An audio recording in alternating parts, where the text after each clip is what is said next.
ತೆಲಂಗಾಣದ ಬಳಿಕ ರಾಜ್ಯಕ್ಕೂ ಕೂಡ ಹಕ್ಕಿ ಜ್ವರ ಒಕ್ಕರಿಸ್ತಾ ಅನ್ನುವಂತಹ ಪ್ರಶ್ನೆ. ಬಿಸಿಲನಾಡು ರಾಯಚೂರಿನಲ್ಲೂ ಕೂಡ ಈಗ ಹಕ್ಕಿ ಜ್ವರದ ಆತಂಕ ಮನೆ ಮಾಡಿದೆ. ರಾಯಚೂರಿನ ಮಾನ್ವಿ ತಾಲೂಕಿನಲ್ಲಿ ಈ ಆತಂಕ, ಮಾನ್ವಿ ಪಟ್ಟಣ ಸೇರಿ ಹಲವು ಕಡೆಗಳಲ್ಲಿ ಈ ರೀತಿಯ ಆತಂಕ ಮನೆ ಮಾಡಿದೆ. ಪಾರಿವಾಳ, ಕೊಕ್ಕರೆ, ಕಾಗೆ, ಕಿಂಗ್ಫಿಷರ್, ಸುವರ್ಣ ಪಕ್ಷಿಗಳು ಸಾವನ್ನಪ್ತಿದ್ದಾವೆ. 4-5 ದಿನಗಳಿಂದ ಮಕ್ಸೂದ್ ಅಲಿ ತೋಟದಲ್ಲಿ ಪಕ್ಷಿಗಳು ಸಾವನ್ನಪ್ತಾ ಇದ್ದಾವೆ. ಮರದ ಮೇಲಿಂದ ಕೆಳಗೆ ಬಿದ್ದು ಏಕಾಏಕಿಯಾಗಿ ಸಾವನ್ನಪ್ತಾ ಇರುವಂತಹದ್ದು. ಪಕ್ಷಿಯ ಕಳಬರಹವನ್ನು ಸಂಗ್ರಹಿಸಿ ಪ್ರಯೋಗಾಲಯಕ್ಕೆ ರವಾನಿಸಲಾಗಿದೆ. ವರದಿ ಬಂದ ಬಳಿಕ ಸೂಕ್ತ ಕ್ರಮ ತೆಗೆದುಕೊಳ್ತೇವೆ ಅಂತ ಹೇಳಿ ಪಶುವೈದ್ಯಾಧಿಕಾರಿಗಳು ಹೇಳ್ತಾ ಇರುವಂಥದ್ದು. ನೀವು ಕೂಡ ವಿಜುವಲ್ಸ್ ಅನ್ನು ಗಮನಿಸ್ತಾ ಇದ್ದೀರಿ. ಪಕ್ಷಿಯ ಕಳೆಬರಹವನ್ನು ಸಂಗ್ರಹಿಸಿ ಪ್ರಯೋಗಾಲಯಕ್ಕೆ ರವಾನೆ ಮಾಡ್ತಾ ಇರುವಂಥದ್ದು. ಈ ಮೂಲಕ ರಾಯಚೂರಿನ ಮಾನ್ವಿ ತಾಲೂಕಿನಲ್ಲೂ ಕೂಡ ಹಕ್ಕಿ ಜ್ವರದ ಆತಂಕ ಮನೆ ಮಾಡಿದೆ. ಈಗಾಗಲೇ ತೆಲಂಗಾಣದಲ್ಲಿ ಹಕ್ಕಿ ಜ್ವರ ಕಾಣಿಸ್ಕೊಂಡಿದೆ. ನಮ್ಮ ತೋಟದಲ್ಲಿ ನಾವು ಜ್ಞಾನ ಬಂದಾಗಿನಿಂದ ಪಕ್ಷಿಗಳು ಸಾಯೋದು ನೋಡಿಲ್ಲ. ಕೋಳಿ ಗಿಳಿ ಅವು ಏನನ್ನ ಸಂಬಾರನಾಗ ಸಾಯ್ತಿದ್ವು. ಇದು ಫಸ್ಟ್ ಟೈಮು ಪಕ್ಷಿಗಳು ಒಂದು 4-5 ದಿನದಿಂದ ದಿನ ಒಂದು 8-10 ಪಕ್ಷಿಗಳು ಸಾಯ್ತಾ ಇದ್ದಾವೆ. ಅದು ಕಿಂಗ್ಫಿಷರು, ಪ್ಯಾರೆಟು, ಪೀಜಾನು, ಆಮೇಲೆ ಕ್ರೌ, ಕೊಕ್ಕರೆ ಅಂತಾರಲ್ಲ ಅದು ಒಂದು ಸಾಯ್ತಾ ಇದ್ದಾವೆ. ಸಂಬಂಧಪಟ್ಟ ಇಲಾಖೆ ಇದ್ರ ಬಗ್ಗೆ ತನಿಖೆ ಮಾಡಬೇಕು.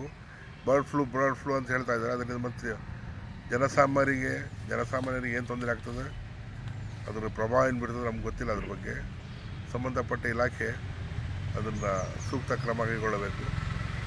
ನಾವಿಲ್ಲಿ ಬಂದು ಪರಿಶೀಲಿಸಿದಾಗ ಕೆಲವೊಂದು 3-4 ಬರ್ಡ್ಸ್ ಡೆತ್ ಆಗಿದ್ವು.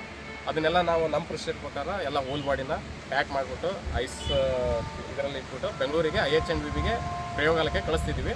ಅದು ರಿಪೋರ್ಟ್ ಬಂದಿದ್ದು ಎಲ್ಲ ಇದ್ರ ಮೇಲೆ ಮುಂದಿನ ಕ್ರಮ ಎಲ್ಲ ತಾಲೂಕು ಆಡಳಿತ ಎಲ್ಲರೂ ತಗೊಳ್ತಾರೆ. ಹೀಗೆ ಸಾರ್ವಜನಿಕರು ಏನು ಭಯಭೀತಿ ಬೀಳೋದು ಬೇಡ. ಅದಿನ್ನೂ ಭಾಳಷ್ಟು ಕಾರಣಗಳಿರ್ಬೋದು.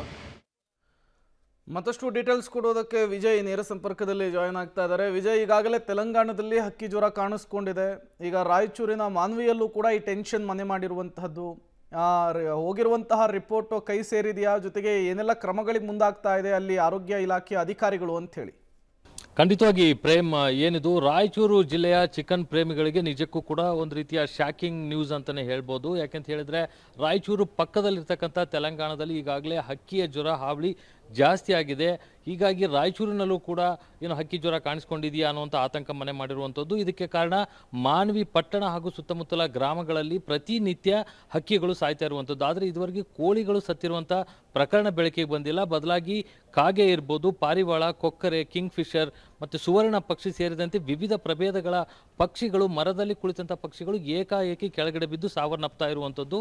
ಅದು ಕೆಲವೊಂದು ತೋಟಗಳಲ್ಲಿ, ಕೆಲವರ ಮನೆ ಮುಂದೆ ಮತ್ತು ಬೇರೆ ಬೇರೆ ಗ್ರಾಮಗಳಲ್ಲಿ ಈ ರೀತಿ ಪ್ರತಿನಿತ್ಯ ಆಗ್ತಾ ಇದೆ. 4-5 ದಿನಗಳಿಂದ ಸಾಕಷ್ಟು ಸಂಖ್ಯೆಯಲ್ಲಿ ಪಕ್ಷಿಗಳು ಸಾವನ್ನಪ್ತಾ ಇದ್ದಾವೆ.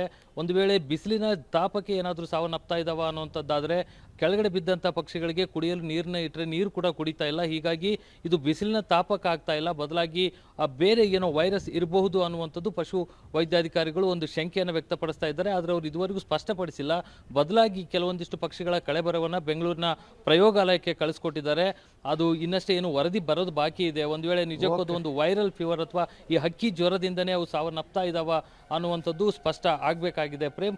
ಆದರೆ ಪಕ್ಷಿಗಳ ಸಾಯನ್ನು ಅಪ್ತಾ ಇರುವಂಥದ್ದು ಮಾತ್ರ ಜನರಲ್ಲಿ ಆತಂಕವನ್ನು ಸೃಷ್ಟಿ ಮಾಡಿದೆ. ಓಕೆ, ಥ್ಯಾಂಕ್ ಯು ವಿಜಯ್ ತಮ್ಮೆಲ್ಲ ಮಾಹಿತಿಗಾಗಿ.